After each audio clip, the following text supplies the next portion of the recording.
welcome to On the Media's very first live stream ever. Good afternoon, I'm Joe Baker, a member of the Delaware Tribe of Indians.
Hello, and welcome to the 5th episode of Punishment and Profit, an educational webinar series about the prison industry presented by Worth Rises and the Green Space.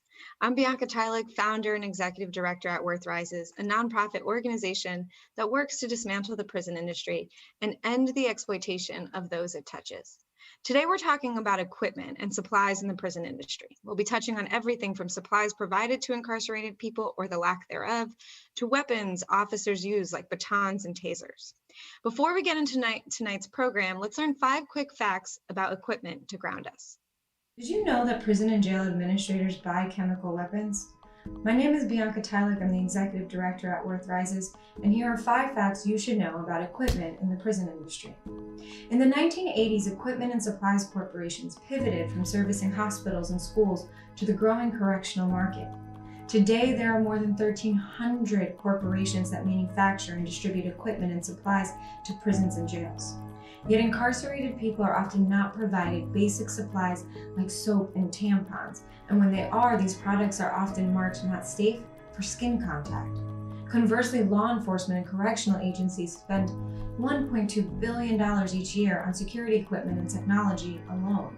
Corporations deceptively market dangerous military-grade weaponry like tasers, stun guns, rubber bullets, tear gas, and pepper spray as less lethal, though they have killed. Learn more with the curriculum at worthrises.org.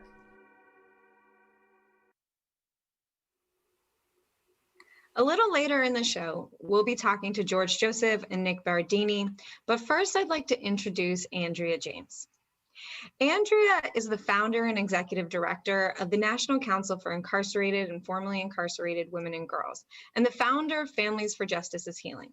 As a former criminal defense attorney and a formerly incarcerated woman, Andrea shares her personal and professional experiences to raise awareness of the effects of incarcerating women.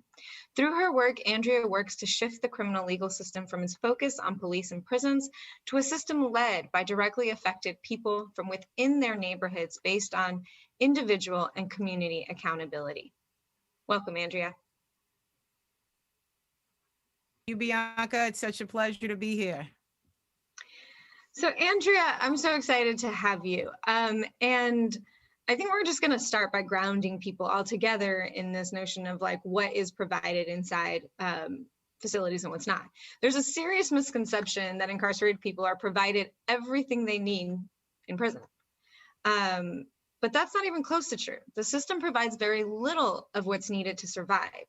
And in the end, it becomes your family and the community you build inside that provides you with the things you need. Can you tell us about that? What were the types of things you did and didn't get when you came in? And how did the community around you get folks through that first few weeks? Well, I think it's important that we remember that we are talking about prisons. The term facility kind of encompasses a whole lot of different kinds of places. Prisons are prisons. And as a woman coming into a prison or anybody entering prison, you have a period of time where even if you have access to resources prior to your incarceration, money for commissary, things that you could purchase that the prison doesn't provide, you're not going to have access to that commissary money as quickly as you would need to. There could be a significant lag. For me, I didn't get a PIN number to call my family, for instance, to use the phone for 2 weeks after I entered the prison. I didn't receive commissary money to provide me with very basic things such as soap, shower slippers. These things seem very insignificant until you realize that you have to take a shower, and the last thing you want to do is to walk into that shower in your bare feet. And so I was in a particularly very old prison, the Federal Prison for Women in Danbury, Connecticut. And in that prison, there was no soap afforded to women. We're women. We menstruate, we use the restroom like everybody else. We have several reasons why, particularly as women, we'd need to wash our hands. And it was just astounding to me to walk into a prison where you walk out of the bathroom stall and there's no soap at the sink. I mean, Andrea, I think it's remarkable that you have to even make an argument for having soap, right? And I mean, women, men, others, like everyone, I think, in this particular day and age needs soap. But so can you tell us a little bit about what the community did to make up for that? And also then what are the particular ways in which women and women of color are even more deeply impacted by the lack of provision of basic supplies? Yeah, well, we were very fortunate. I mean, there was a sisterhood in that prison. And I think that's why we were able in the very early days that we started to organize ourselves as a national council, that organizing actually started in the prison. And one of the very first things we did, even before we started to think about, the political side of organizing, was to organize ourselves around providing, whether it was the little oil bottles that they sold on commissary, when those were emptied out, we would save them and we would fill them up with those of us who could purchase the Ajax soap on commissary, the dish soap. We would use that to fill it up, and we would provide that for women that were coming in, or leave it in the bathroom so that the women had access to soap, just in an effort to just not continue to spread a lot of the things that we got in prison, just because skin rashes and other sorts of digestive problems and all gastrointestinal issues that you get when you live in a prison. The other thing that I wanted to talk about also, not just the matter of soap, but we were provided, I remember just not even wanting to use the feminine hygiene products that were made available to us. We had one kind of very small sanitary napkins that were provided to us, and the inhumanity of it, when I think about it, they put them in a crate. I don't know if you know, like a milk crate, a plastic milk crate. And if you know, plastic milk crates have holes in them. And they put the milk crate on the floor in the bathroom. Now, not for all of the incredible effort that our sisters in the prison who had the jobs as orderlies that were assigned to cleaning the prison for us, they would be on their hands and knees trying to create clean bathrooms and clean surfaces for us. But we were in a very old, disgusting prison. They couldn't do enough to try and keep that prison clean. So to think about having to retrieve a sanitary napkin from a crate, a milk crate that sat on a floor that never looked clean, was just very unsettling. And so we would do things such as, I remember Shay would take up a collection, or when we would go to commissary, those of us who could, we would grab an extra bottle of soap, grab 2 or 3 extra shower slippers, try and, if we could, share at the end of our menstruation. And I don't mean to be too glib, but this is what it really is. We would save those pads that we were able to purchase on commissary if we could, to make up for the very insufficient pads that they provided us in the prison. And we would just, leave them on our locker or something so that women could, because there's nothing more just humiliating, Bianca, than to be a woman in a prison You know, when you're on your menstruation, you will soil your sheets. It will happen. Not because we wanted to, it's just that's what happens. And it's not like being at home or being outside where you could go to the laundromat, or you could go, if you have a washer or dryer, and you can go take care of that and have clean sheets. You would have to go days or weeks sometime, depending on your rotation in laundry, to get things clean. And if you didn't know somebody who was in the laundry room or could help you out, it's absolutely humiliating to have to deal with. And so the blankets were the same blankets they used to clean up the toilets when they backed up in the prison. And you would get blankets that still had stains on them from literally wiping up feces.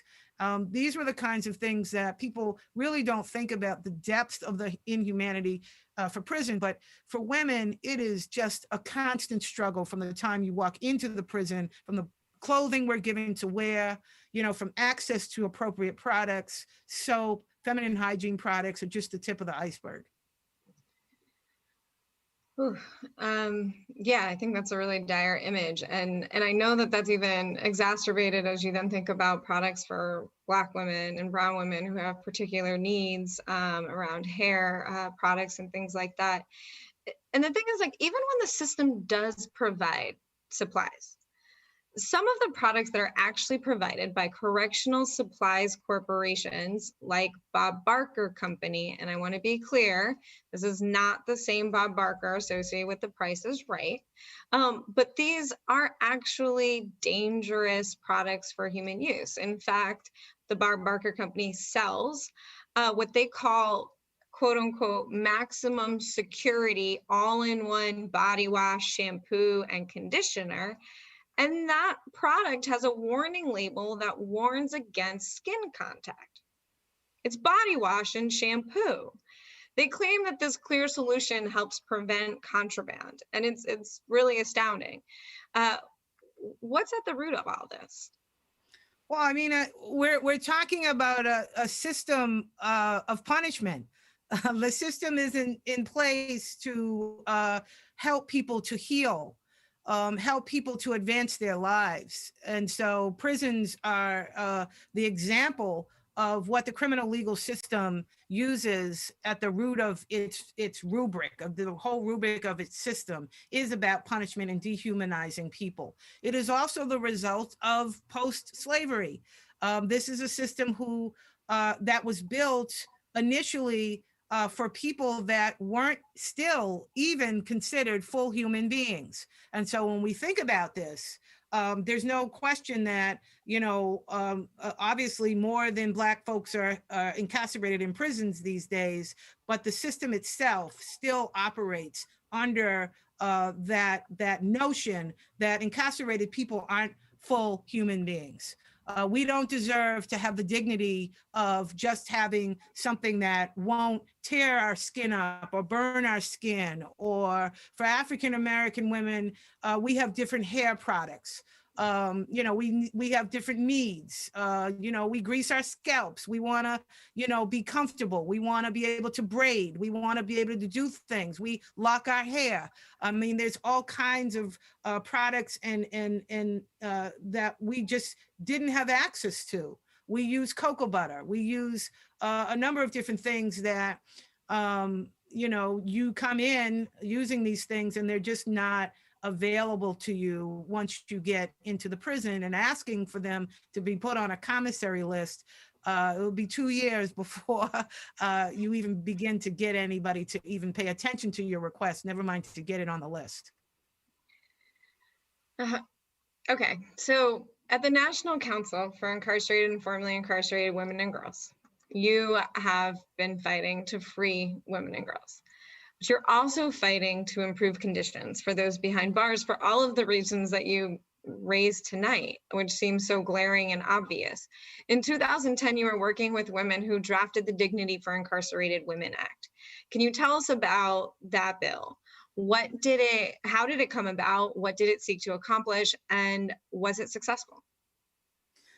Well, in 2010, we were in prison and we realized that we didn't hear the voices of or the ideas or the needs of women. And that's why we organized ourselves into the National Council. It was much later that we started to work with Senator Booker's office a few years ago on the Dignity for Incarcerated Women Act. Now, we have a saying at the National Council, nothing about us without us, and it applies to us as well. If you're not directly affected, even as a directly affected person for that particular issue, it's not your place to begin to work on these things. And so the very first thing that we did was that we sent the idea of working on a bill called the Dignity for Incarcerated Women Act into the federal prison. It was our sister's bill. We were now formally incarcerated women. That was our sister's bill in both federal and state prisons for the sisters inside to begin to work on what their needs were, what they wanted Senator Booker to know about, what they needed the world to know were the things that they were asking for to just give them dignity. To provide them with dignity, tampons, not just pads. I mean, whatever it was that they wanted, we came out back and forth under a succession of meetings inside with our sisters who wrote that bill and bringing that information out and helping Senator Booker to cobble those things into the very first Dignity for Incarcerated Women bill. And lucky enough, we were able to get that bill not the bill passed, unfortunately. Women still, we have to be hyper vigilant and stay on top of anything and everything that has anything to do with us. The bill didn't really go anywhere on the federal level, but using VAWA and some other opportunities to piece some of those other put those pieces into other bills, we were able to get some more things done. But the regulations did change, at least, which is another avenue that you can use when legislation kind of stalls. The policy changed in the Federal Bureau of Prisons so that women do have access to tampons and more appropriate, for age appropriate, experienced appropriate products. It's incredible. The act, right, is the Dignity for Women's Act, just that's what you have to ask for, just simple dignity. To keep up with Andrea's work, follow her on Twitter at Andrea C. James and the National Council at the National Council US. You can also visit nationalcouncil.us. Thank you so much, Andrea, and I will have you up later. A quick reminder that if you're watching on Facebook or on YouTube, please feel free to use the chat function to pose questions to any of our guests. You can also post questions on Twitter using the hashtag #punishmentprofit. Our next guest is George Joseph. George is an investigative reporter with WNYC's Race and Justice Unit. He focuses on law enforcement, corruption, misconduct, and surveillance technology. George, thank you for joining us. Thanks for having me. It's a real honor. So, George, when we think of supplies and equipment that harm people in prison, like some of that which we talked with Andrea, we don't often think about things like drug testing kits. But a remarkable story you've been covering since 2019 shined a light on just how devastating innocuous equipment like this can be.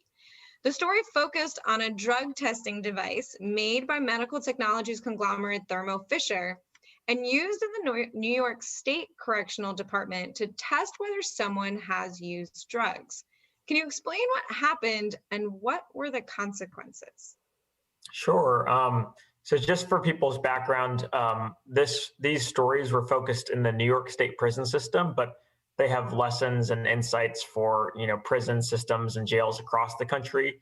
And I think one thing that people don't necessarily realize if they haven't been in prison or they don't have family members or friends that have been in prison is that within the prison system, there's a whole sort of parallel universe of structures that we see in society, like drug tests, trials, all these things that happen within prisons, but which there's very little oversight on and sort of ability for people affected by those systems to actually, have a say and sort of agency and choice in. So with regards to this specific product, our first story in late 2019 was about a chemical testing program by a company called Thermo Fisher and its subsidiary Microgenics. And the idea of that system was to test prisoners for potential drug use. But we got a memo from within the New York State prison system, which disclosed that around 2,000 people had been wrongly found to have used drugs because of faulty tests. And we should just, pause and think about what that means. Thousands of errant drug tests. When you're in prison, that can sort of lead to really dire consequences that you have almost no control over. You can lose access to family visits. You can lose privileges like talking to and keeping in touch with your family members through phone services. You can lose access to interacting with other people in the prison and general population. And you can even be sent to solitary confinement as a punishment for these supposed violations. But so for every one of those 2,000 roughly people who was affected, there were collateral consequences in terms of punishments and also sort of psychological punishments, not only to the people who are now confused and wondering why this has happened, but also to their family members and sort of people that they stay in touch with on the outside who may be confused and sort of unsure, what is this person up to in prison? This may not fit with what I had been hearing from them about their experience and what they said they were doing in prison. So when we got that news, we reached out to both the state prison authorities and to the companies. And on both sides, we got very little information back. There was very little transparency about how this system had broken down. What we can say is that after months and months for many people, some of whom had already had sort of these discipline enacted, they had their discipline reversed or their sort of records within prison cleaned. But you can't give back the time that someone has been in solitary. You also can't give back the time that someone would have been free and out of prison. So for example, there was one man who had almost just a week to go before he was released. And he had a false drug test. He ended up being put in solitary confinement for 120 days after that. And not only was he having to deal with solitary confinement for that long amount of time when he was supposed to be out, he also missed out on opportunities on the outside. For example, a job he had lined up for coming out. Another woman we spoke to, who is now filing a lawsuit over this issue, lost her access to family visits. And that was really important to her because she feared upon being released that she could potentially face deportation. So missing out on that opportunity and what could have been her last visit with her family was really crushing to her. And she had been a model prisoner, and then to see the system sort of treat her this way was really disheartening for her as well. George, I mean, it's wild to think that these, a drug test created by a corporation essentially could mean that somebody serves more time in prison that they've actually done nothing wrong. You did a follow-up story in 2020 about a second corporation, Searchy, which produces drug screening kits to test contraband. Through your work, I actually learned that field screens and lab tests are not the same thing. Can you tell us the difference and how this second corporate product around drugs has been impacting people inside? Yeah, that's a great question. So sometimes when people just initially hear about a drug test in a place like prison or even sort of on the side of the road with, a police officer, they think, oh, that's, a legitimate, thorough scientific test. But oftentimes in institutions like New York State prisons, for the story that you just referenced, that test is just a screening test. It's supposed to sort of give authorities a lead, like, hey, maybe we should look into this more, because it's designed to be cheap and really easy to use, not necessarily as accurate as it can be.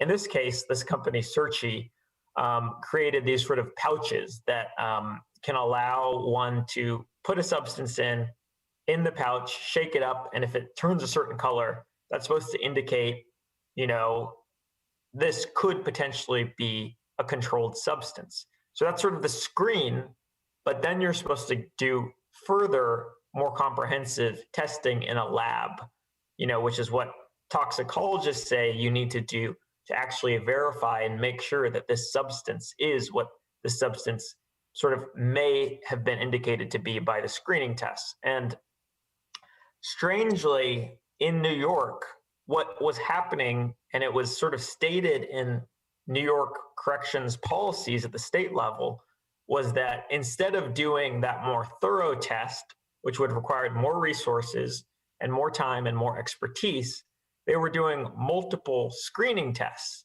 and sort of suggesting that that was sufficient scientifically to then make life-changing decisions for people about, the kind of disciplinary consequences we talked about. So there's a question here for New York authorities about why they have been willing to use these screening tests in this way, given the clear risk that this poses for people who are inside their prisons, and whether, they're going to do it again with whatever the next product is that they adopt or have already adopted. So, it's clear that there's like multiple parties here basically at fault. There's no doubt that the New York Correctional Department carries a huge burden for how it responded after that original 2019 case, and how, people suffered, and also, their policies around these screening tests that are completely insufficient to measure contraband drugs. But how much responsibility for all of this harm, whether it's people sitting in solitary confinement, people being cut off from their families, people sitting in prison longer than they're supposed to, should these corporations have for what happened? These two companies, right, Searchy and Thermo Fisher, must both know how their products are being used, and should be accountable for how their products are destroying people's lives, no? So right now, like in the Thermo Fisher case, the first company that we talked about, many people who are in prison have joined on to a class action lawsuit against Thermo Fisher and its subsidiary Microgenics, which made that urine analysis drug testing system, which we discussed at first. And part of the lawsuit is trying to figure out through discovery what the company sort of knew about this process, and what sort of statements it said to prison authorities, and what sort of role it played in this overall process. And what is very, telling, based on the lawsuit that some of these former prisoners have filed, is that in the contract that state authorities entered into with this company, Microgenics and Thermo Fisher, Thermo Fisher was leading trainings of state employees to show them how to use their system, and providing sort of assistance, or it was required that they provide assistance, for, state employees to figure out how to use the system. And they even were going so far as providing testimony in disciplinary hearings for people who had been accused of drug tests or positive drug findings, which turned out, as we now know, to be faulty. And so it's not like this company just gave them a product, walked away, had, no contact after that. This contract itself and the company's actions within this process of drug testing and then drug discipline was ongoing. And so right now, the people that are suing this company and hoping to get compensation for the damage that was done by these faulty drug tests are trying to narrow in on what the company knew and what it did. Right. George, it's it's fascinating, right? They actually provide testimony. I think it's important for people at home to know that disciplinary hearings inside of prisons and jails are nothing like court. In some respects, right, there's charges that are brought, but there is no right to anyone who's in prisons when there's a disciplinary sanction to have a representative, to have an attorney, to have anything of that sort.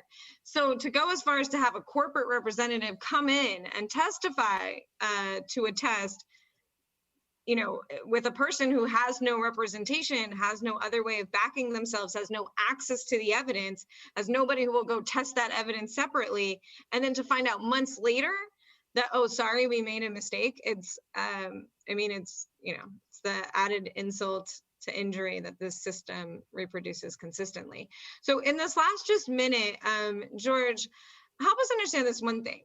When I heard this story, all I could think of, how far does this issue actually go? Because, you know, when we think about these defective products, neither Thermo Fisher nor Searchy produces products exclusively for the New York State Department of Corrections. So these products and these practices must also exist in other states and other markets outside of the correctional field.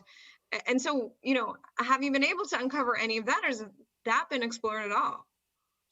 Yeah, so these kinds of products by these companies and other companies, like you said, are being used by other correction systems across the country and also agencies outside of the corrections field. So just to give one example, Searchy also markets its products to police, because the idea is when you're at a roadside stop as an officer, here's a quick and easy sort of drug testing kit that you can do on the side of the road and sort of, you know, make a decision about whether some substance is a drug. And that is very worrying, that if these sorts of products are faulty and are acknowledged to be screening tests, and so shouldn't be sort of construed as full, accurate lab work, that at all sort of systems, all levels of the criminal justice system, that these sorts of practices are being baked in, which can constantly pull in people who haven't been accused of the conduct that they're being accused of because of the way that these products are being used. So I think, you know, it is definitely much wider than just the correction system or even the correction system in New York. Thank you, George. And I want to raise just one thing, because I'm also thinking about, you know, friends who work for organizations like the Drug Policy Alliance, that all of this is also only relevant because we have the war on drugs and we have such a visceral reaction, right, to drug use, that, you know, we cut off people's contact with their families, that we send people into solitary confinement, that we keep people in prisons longer than you know they're supposed to be, because they may have used drugs or have possession of those drugs instead of the treatment and all the things that we hope we would have. And so, you know, I think this all gets roped in together, and it's just detrimental. George, thank you so much for your time. We'll see you at the end of the show. Thanks, Bianca. To learn more about George's work, visit his author page on Gothamist.com. And lastly, I want to bring in Nick Berardini. Nick is an accomplished writer and filmmaker working in both nonfiction, journalism, and narrative film and television, who focuses on the intersection of capitalism and criminal justice. His 2015 directorial debut, Killing Them Safely, was an expose on Axon Enterprises, the manufacturer of law enforcement tasers. Welcome, Nick. Thanks for having me, Bianca. It's great to be here. So, Nick, you directed a really powerful film about the corporation that sells tasers, a sort of household brand synonymous with the products itself. Tasers came on the market in the 1990s, and they were marketed to the public as a non-lethal weapon that would reduce law enforcement's use of force. They took off quite quickly, not just with police, but also in prisons and jails where guns are less common. But that wasn't the outcome. They weren't actually less lethal. Can you explain?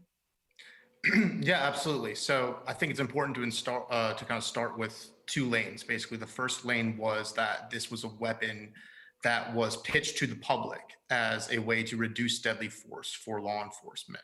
And that's just not true. It has never done that. There's no objective research now going on really 15 plus years of this weapon being ubiquitous within law enforcement that it does reduce deadly force. In fact, a lot of evidence suggests it actually increases police use of force. So it's really important to understand that the pitch to the public, first of all, is on a false premise. It does not reduce deadly force. But I think really to understand the microcosm of the relationship between Axon, police, and the relationship between capitalism sort of and use of force in general is I want to tell the story kind of Frederick Williams.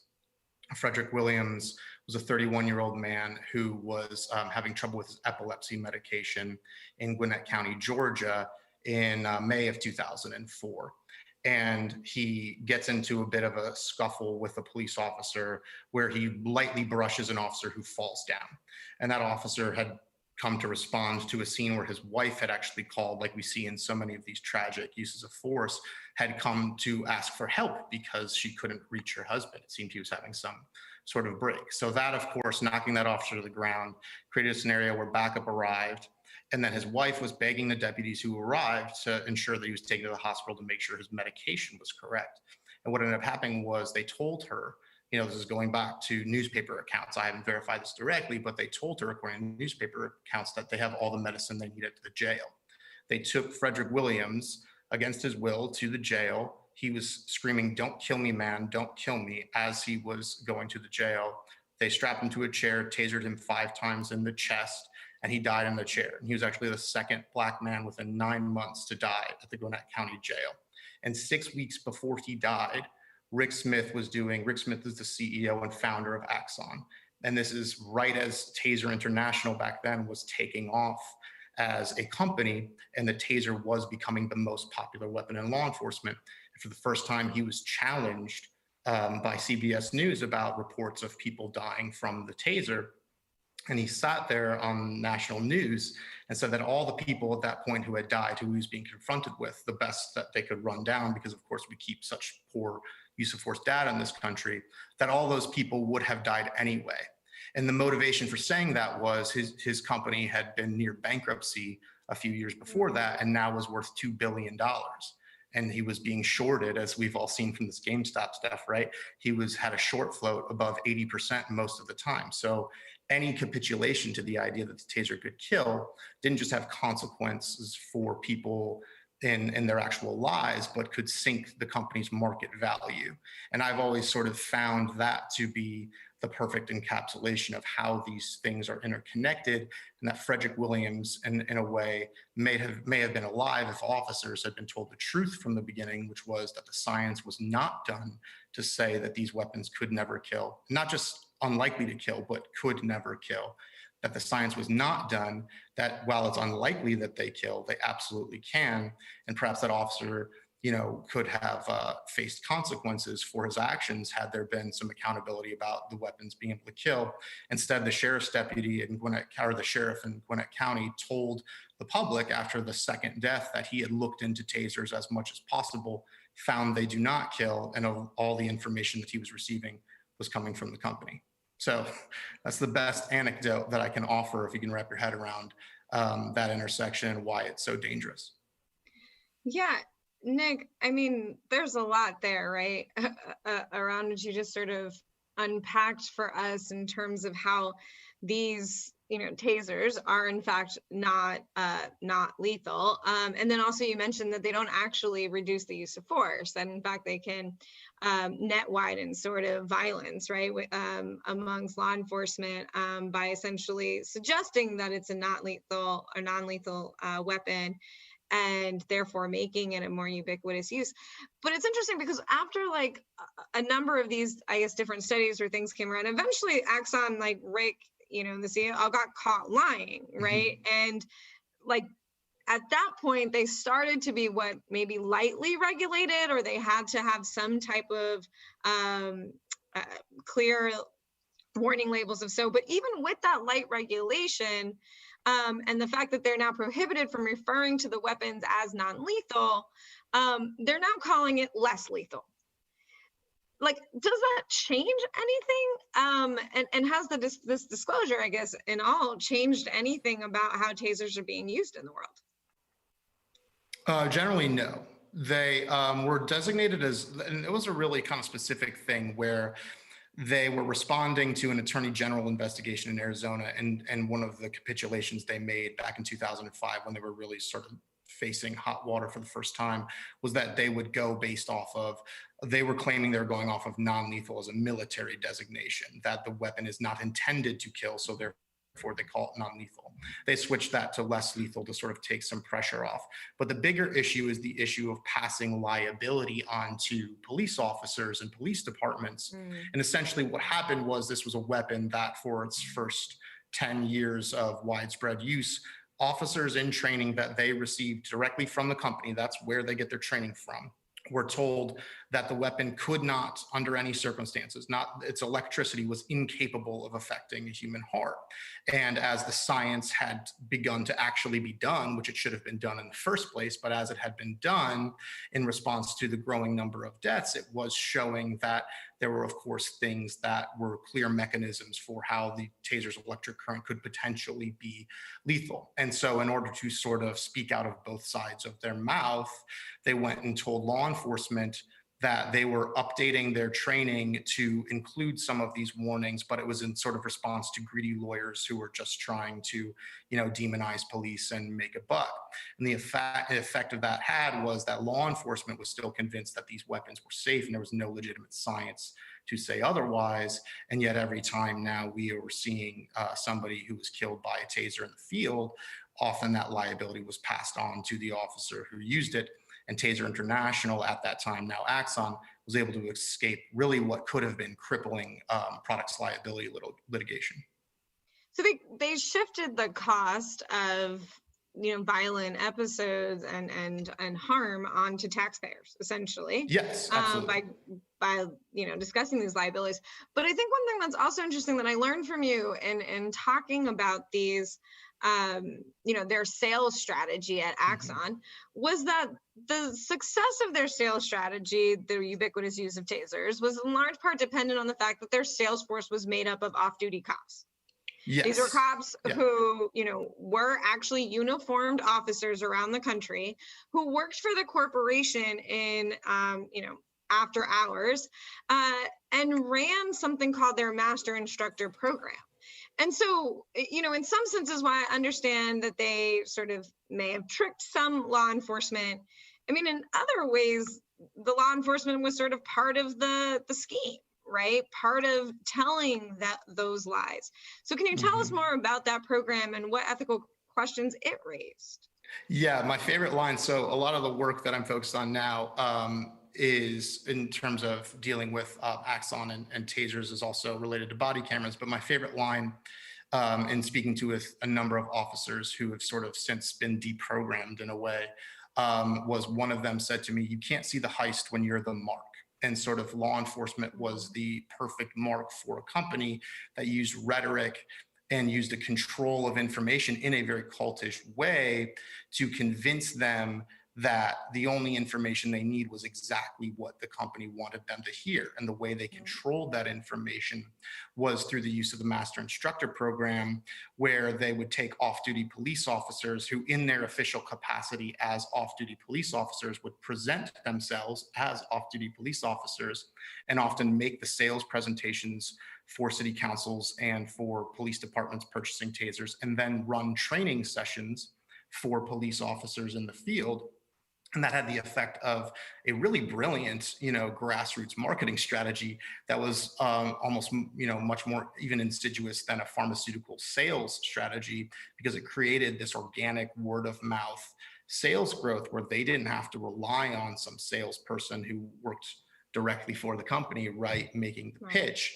And what we found in talking to a lot of officers who are coming out of that space and are kind of recognizing that in many ways that they had been sold a bill of goods that wasn't true, was that the trust that other officers had, that they had earned through that thin blue line ethos, right, was really the thing that helped them sort of gloss over the obvious questions that should have been asked at the time. Police are certainly not immune from, criticism. They are absolutely complicit in what happened, but officers in training are not scientists. And when they are listening to another officer who has told them, trust me, this is all fine, and they do not know that that officer has been paid by Taser International, it creates a mirroring effect that is essentially largely responsible for the carnage that resulted.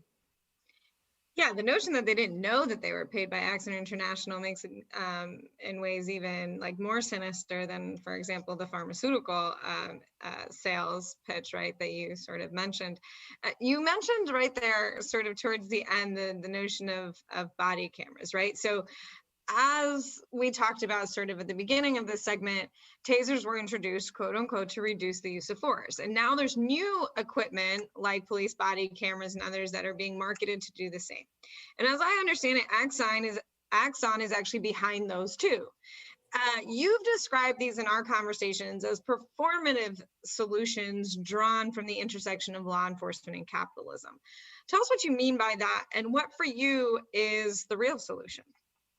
Sure. Well, I mean, I'm not anti-body camera in the sense of the idea of a body camera. I think what we found as, again, they've become more ubiquitous is they are often used just like the Taser was pitched as a blanket solution to a problem that, it couldn't solve, if that makes sense, right? Body cameras do not solve the issue of police accountability because it is police officers themselves investigating the very incidents that we as citizens are now trying to see and say, hey, that's wrong, or hey, that has broken some sort of law.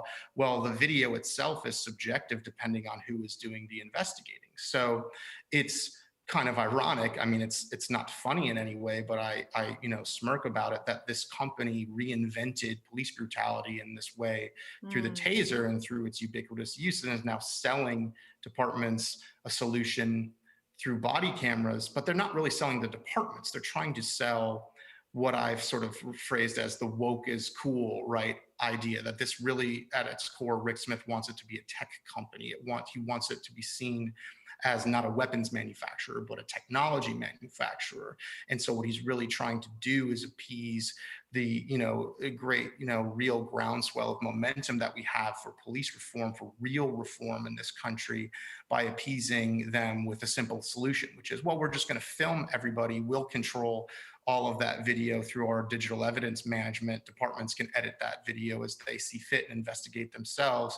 And you'll go on your merry way believing that we're actually doing something about police abuse of force. Nick, in just 30 seconds, what's the real solution? 30 seconds? I don't know, start over. I do not mean to demonize individual police officers who I have built dozens upon dozens of relationships with over the years, who are my oftentimes best sources for the work, especially that I'm doing now. Many of them who are trying to wrestle with their own complicity in this system, but I'm not sure there is a real actual solution right now until first and foremost we demand a different system of accountability for investigation and better data collection about how use of force is done in this country. Thank you, Nick. Thank you so much for your work. You can read Nick's writing about Axon at theintercept.com and view his documentary, Killing Them Safely, on Amazon and iTunes. We'd like to remind everyone that you can share questions in the chat on YouTube or Facebook, or by using the hashtag punishmentprofit on Twitter. We'll be taking your questions shortly, but before we jump into Q&A, here are my thoughts on this week's discussion about equipment and supplies. A few years ago, I attended a conference hosted by the American Correctional Association. The ACA is a trade association for the correctional industry. They have two conferences a year, one in the summer and one in the winter. Correctional administrators and staff from across the country convene at these conferences to, I guess you say, talk shop. And it's at these conferences that the ACA staff accredit prisons and jails, or essentially sign off that they have met some threshold of standards. Correctional agencies often pay the ACA between $10,000 and $20,000 per facility to have auditors visit And then these final accreditation meetings happen at this conference, and they're conducted behind closed doors. At the conference I attended a few years back, I managed my way into one of these private accreditation meetings and watched wardens field questions about unexplainable deaths in their facilities that went unanswered. Nevertheless, they were accredited and celebratory handshakes were exchanged. I walked out of the meeting confused about whether there would ever be answers to how those folks died. I walked down the hall to the other end of the convention center, and there was an exhibit hall. It was only open the last 3 days of the conference, and people were literally lined up to enter as soon as it opened.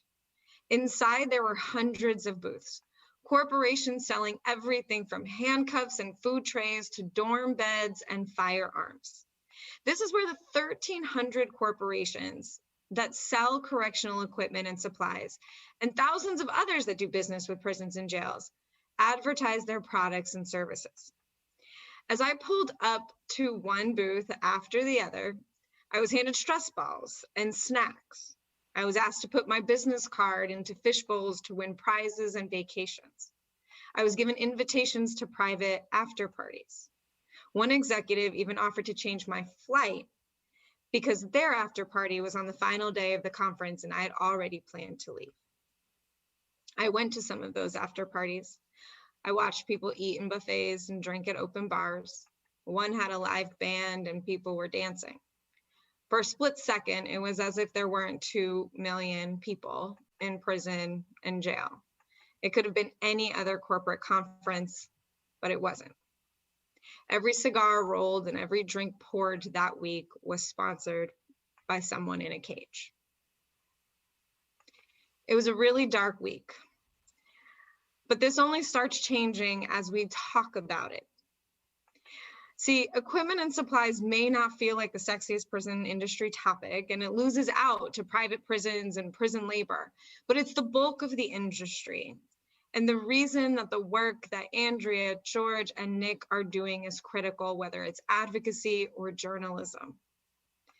And so with that, let's bring back our guests to answer some of your questions. So thank you all. And we're going to dive into questions from our YouTube conversations. And so this one I'm going to actually point to Nick off the bat, and maybe Nick, I'm not sure, George, if you might have some sway on this. Is there one specific person or a department that actually does the buying of all of these products? Where does procurement happen?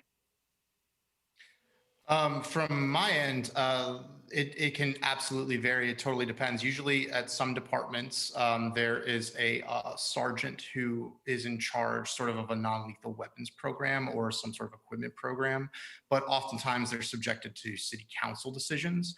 And so that was one of the things that I found to be most disturbing about diving into this was, again, the people making those sales presentations were often making them in their capacity as law enforcement officers, but had been paid by Taser International at that time to be there, or were given stock options. I mean, you guys in New York are obviously very familiar with Bernie Kerik, and when Bernie Kerik was the most famous law enforcement officer in the country after 9/11, he traveled around the United States and told every city council and every department that he could about how great tasers were. And he ended up making about $6 million from selling his stock in tasers. So it's really can actually vary, at least from my experience, in terms of whether or not there is a particular officer or person in charge of purchasing. If I could just jump in there, I think one other thing that the public should recognize is that initially these products get acquired perhaps without that much controversy. For example, Taser or Axon, their company name, is now selling body cameras and to departments across the country. But body cameras are not just a device, they're a form of collecting data. And with that data, which includes sort of live video streams and thousands of hours of them for each department, you can then do other things, such as include software to do facial recognition technology. And that kind of technology, a form of surveillance, often has no sort of legal framework in many jurisdictions that has been decided on. So what we often see at the police department level and even at the corrections level is that agencies are moving ahead with purchases that the public doesn't necessarily understand, that crosses sort of new legal thresholds that many people might be disturbed by, but because of the sort of lack of oversight, there's not a public decision making. There's not public decision making in that process. Thank you. I'm actually going to add to that really quickly that there is procurement happens for prisons and jails in a lot of different places. At times, depending on the state and county, it can happen at the state agents at the Department of Corrections or the jail. And at other times it might happen by an actual procurement agency or what's like an administrative agencies. And so it really depends. And in the case of weapons, both provided to prisons and jails as well as law enforcement, it's worth noting that sometimes they actually come as gifts. That in fact, police associations and correctional associations can actually gift weaponry to everything from surveillance, the type of equipment, security and technology that George is talking about, to actual like lethal weapons like rifles and guns and tasers, as Nick was mentioning. Andrea, I want to put the next question to you. The question is about how can people help? And in particular, our question comes from Victoria Scott. And this is, you know, we all saw what Texas just went through with the cold and what happened. And we heard a lot of cries coming out of the Texas prison system, right, about just the lack of obvious supplies that were there because these facilities didn't have heat and what really happened.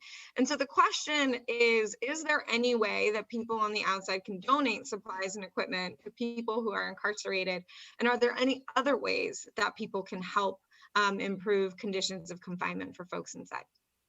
It's a great question. I want to just start with just a mention going back to what you said about the ACA. I actually wrote about this when I was in prison back in 2010, because the ACA, it's a whole process before the ACA comes in to grant accreditation to the prisons that pay them to come and give them accreditation. And incarcerated people actually try to organize themselves around the time that the ACA is coming so that they can get in front of the ACA representatives and to let them know that these are the things that we're lacking, that are happening, the conditions and so forth. And we did that in Danbury in 2010. We tried. ACA came in the back door.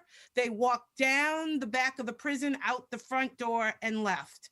We were never granted the opportunity, and SOAP was one of those things that was on our list that we were desperately fighting for. So incarcerated people, I want people to understand, are organizing themselves and have been organizing themselves to fight against ACA and this sham of accreditation that literally there is no prison that's not going to get, because so long as they pay the price for it. And so in terms of donating, we've got, in our organizing space down in West Palm Beach, Change Comes Now, Debbie Bennett spent 15 years in one of the worst women's prisons in Lowell, the women's prison in Florida. And during the pandemic, it's been Debbie and the Sisters from Change Comes Now that have been literally providing supplies to women in the prison. But the situations that happen at times of disasters, environmental disasters and storms, it happens all the time. You can either live in a completely old prison, like the prison I was in, where icicles grew on the inside of our cubicles and our cells during the wintertime. It was so damn cold. And heat and women passed out, particularly our elder women, from heat exhaustion because there's no AC in the really brutal summer days. Or you can be confronted with any kind of extra environmental happening, such as a bad storm, and the prison is caught with no way. And we saw it in Katrina, where incarcerated people were left to their own in water that was over their heads. I mean, these are the things that happen to incarcerated people. and what people can mostly do. The question of whether or not you can donate, it is very difficult. What Deborah Bennett managed to do, and only because she is just so badass, was to get these supplies into a women's prison is almost unheard of. You cannot pull up to a prison with a box full of anything and they're going to take it. They will make up every reason under the sun. Security, we're hiding drugs, we're trying to smuggle in guns, whatever it is. So that really doesn't happen. But what we can do as the public, is to recognize that we have a community responsibility to understand that our communities do not stop at the prison gate. Those are human beings inside. Those are our loved ones. Those are our neighbors. And we need to be accountable to them, be their voices, ask them, find out who's inside. If you don't know somebody, give us a call. We'll connect you with people who are inside who can tell you exactly what they're going through. We are going through a pandemic right now, Bianca, where we have lost people. Prisons are the worst places for people to be. We have had just a level of austerity when it comes to decarceration. These are the pressure points that we need people on the outside to be putting on the state actors and the folks who are making these policies and refusing to understand that incarcerated people should be treated the same way that the CDC and all of the other health organizations are requiring for people on the outside. That can only happen through decarceration. Thank you, Andrea. And, I think that's a perfect note to end on. I'll say that the example you gave of like pulling up to a facility with supplies is, in fact, actually a thing during COVID, right? Where people wanted to donate masks and couldn't to people who are inside, who are living, in a place where you can't socially distance. So, I think that's the perfect note to end on, and all we actually have time for today. I want to thank our guests so much for joining us tonight. Andrea James, George Joseph, Nick Berardini. And thank you all for all the incredible work that you do. Thank you everyone at home for joining us. We'll be back next week at the same time, Tuesday at 7 p.m. Eastern, to talk about data and information. For those who want to keep tonight's conversation going, to ask more questions or share your reflections, join me and some of the speakers on Twitter Spaces. We're actually going to move our public study group onto Twitter Spaces this evening. Please just follow me at Bianca Tylek to find the space. If you'd like to learn more about our work or support at our work at Worth Rises or support, please check us out at worthrises.org and follow us on Twitter and Instagram at Worth Rises. I'm Bianca Tylek. Have a good night.